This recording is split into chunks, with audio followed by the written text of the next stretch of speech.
на прага на стаята. Гледаше децата си със свито сърце. Когато те боледуваха, тя не спеше. Всяка сълза поглъщаше и всяка тревога носеше. Нейният поглед като орлица на тя винаги бдеше, винаги пазеше. Събираше силите си, за да ги подкрепя. И тайно от света тя носеше цялата им болка и радост. Би дала живота си за тях, би откъснала част от сърцето си, за да са щастливи, за да са силни. Тя ще се изправи отново и отново. Майчина любов,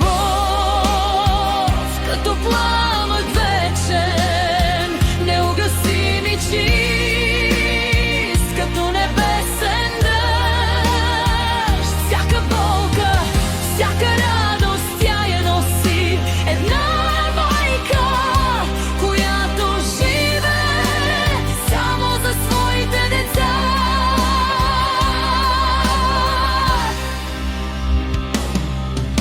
Сърцето й пулсира с техния ритъм.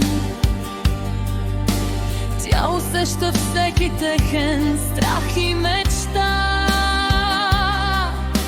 Дори когато светът я забрави, тя стои непоколебима, защитавайки ги.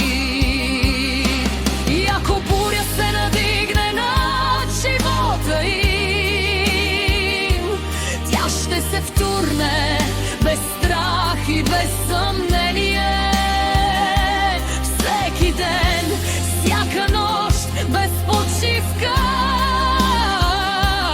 тя ги обича така, както никой друг не би могъл. И в тишината, когато всички спят, тя шепне тайните си молитви за тях. Бъдете силни, бъдете щастливи. Моята любов винаги ще ви води.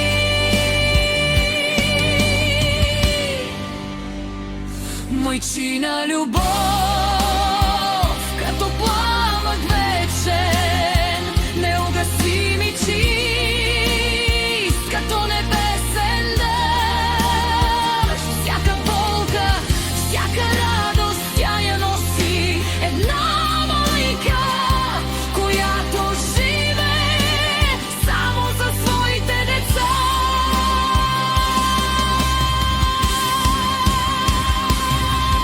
И когато света е студен и тъменен, тя стои над тях, орлица на небето. Всяка сълза, всяка радост, всяко сърце, тя ги обича безкрайно, безусловно, вечно.